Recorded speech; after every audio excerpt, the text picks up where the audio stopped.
ETF index mutual funds నేర్చుకుని stock మార్కెట్లో రాణించాలనుకుంటున్నారా? వెంటనే ఈ నెంబర్కి కాల్ చేయండి.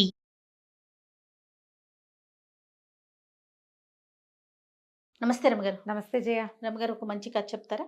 పూర్వం అట కేరళ రాష్ట్రంలో ఒక రాజుగారు ఉండేవారు.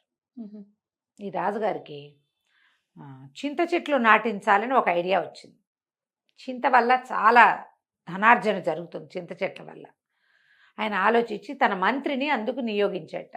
మొత్తం దారంతా చింత చెట్లు నాటించండి, చింత తోపులు, చింత తోటలు, చింత అడవులు, చింత డాష్ డాష్ అవన్నీ అన్ని కావాలన్నాడు. కేరళ రాష్ట్రంలోట నంబియార్ అని ఒక గొప్ప వైద్యుడు ఉండేవాట. మూలికా వైద్యంలో అద్వితీయుడు ఆయన, చాలా గొప్ప వైద్యుడు. అదే సమయంలో ఢిల్లీ పాదుషా గారి దగ్గర ఒక అరబ్బీ హకీం ఉండేవాడు.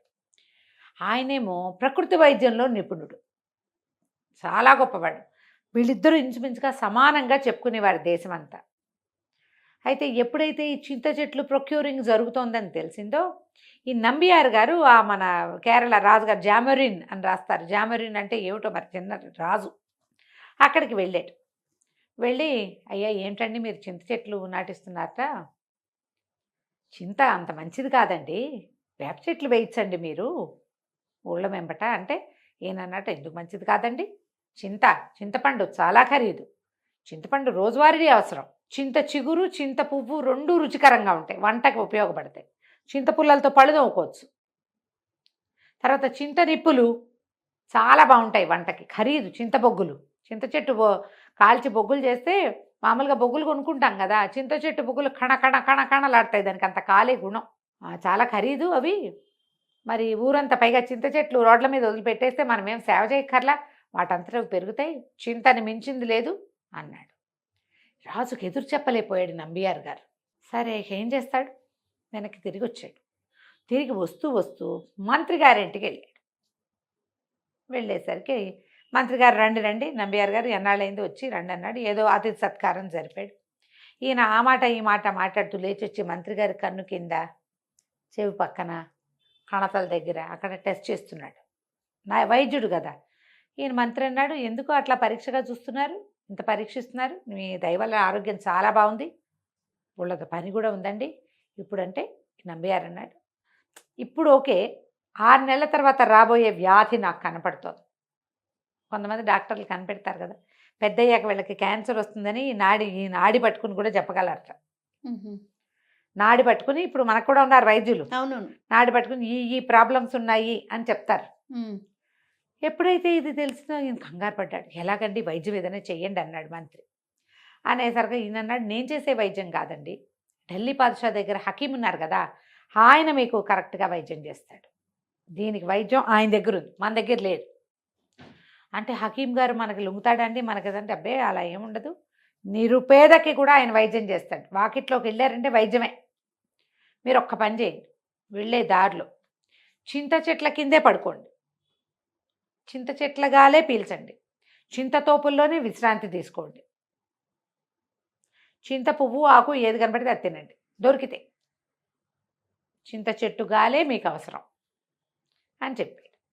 మంత్రి గారు రాజుగారి దగ్గర సెలవు తీసుకుని 6 నెలలు వైద్యం చేయించుకొచ్చి మన వ్యవహారం చూద్దామండి అని చెప్పి బయలుదేరాడు. ఈయన చెప్పాడు కదా, ఇంత మనిషి చెప్తే వెళ్ళకపోతే ఎట్లా, ఓ కొంత పరివారంతో ఈయన బయలుదేరి దారిలో ఎక్కడైనా చింత చెట్టు కనపడితే దాని కింద పడుకుని దానికోసం వెతికి, పనిమాల, చింత చిగురు ప్రత్యేకంగా తినమన్నారు కాబట్టి చిగురుంటే కొయ్యండిరా, నా వరకు పప్పులో వేయండి అని వేయించుకుని తిని వెళ్ళేసరికి 6 నెలల్లో, ఢిల్లీ చేరడానికి 6 నెలలు పడేది.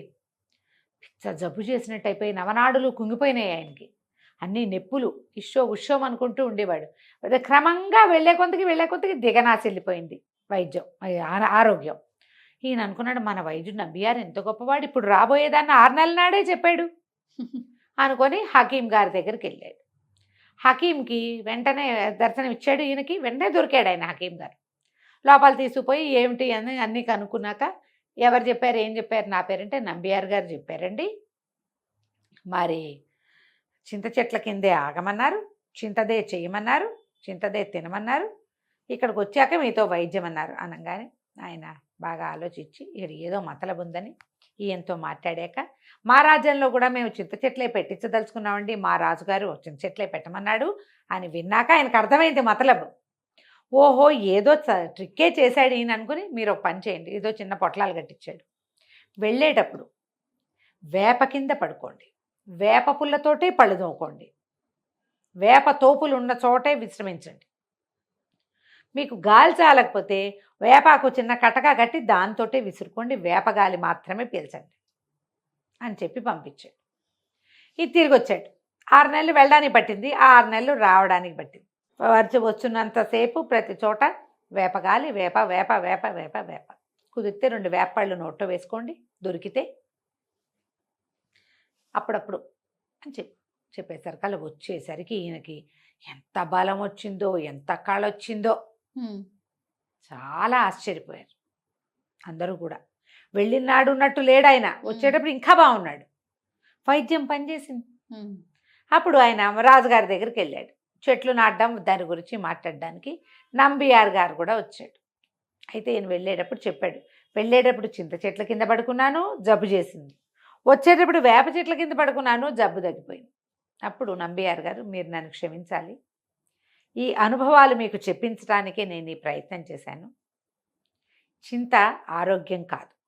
ఊర్లో 4 చింత చెట్లు ఉండొచ్చు, 100 వేప చెట్లు ఉండాలి.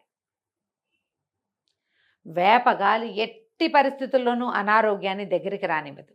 నీ లోపల ఏదైనా చెడు ఉంటే నెగిటివ్ ఎనర్జీతో సహా తీసేస్తుంది. కానీ చింతకు ఆ గుణం లేదు. ఇప్పుడు ఈయన ఆరోగ్యంగా ఉన్న మనిషి చింత చెట్లు కింద పడుకుని చింతగాలి పీల్చి చింతతో పళ్ళు తోముకుని జబ్బు చేసేసింది ఆయనకి. ఇలాగే అవుతుంది. ఊరంతా చింత చెట్లు ఉంటే ఊరేమవుతుంది రేపు? చింతల తోపులు అవి ఊరి బయట ఉండేవి. చింతల తోపులకు వెళ్తే దయ్యాలు అవి ఉంటాయని చెప్పుకుంటారు మన వాళ్ళు. చింత చెట్టు మీద దాన్ని మోతాదుగా వాడాలి. చింత వాడద్దని కాదు, మోతాదుగా. ఇంత గిన్నెడు సాంబార్ చేస్తే ఇంత చింతపండు వాడతాం అంతే. రోజు సాంబార్ తినం, రోజు వేపూత తినచ్చు, ఆ లెక్క ఉంది అని చెప్పంగానే ఆయన ఆ జామరిన్ గారు తన ఐడియా మార్చుకుని చింత చెట్లు చింతతో మానేసి అన్నీ వేప చెట్లు పెట్టించి దారి వెంబడంతా వేపకు కూడా పోషణక్కర్ల. అవును, వేప చెట్లు పెట్టించి వేప తోటలు వేయించి అనారోగ్యంగా ఉన్న వాళ్ళకి వైద్యం చేయటానికి వేప తోపుల్లో వైద్యం కూడా అవకాశాన్ని కల్పించాడు. తర్వాత ఆ రాష్ట్రం అంతా, ఆ దేశం అంతా కూడా ఆరోగ్యస్తులే ఉన్నారట. ఎక్కువ మంది అనారోగ్యం వాళ్ళు ఉండేవాళ్ళు కాదు. కంచికి మనం ఇంటికి. నమస్తే. నమస్తే.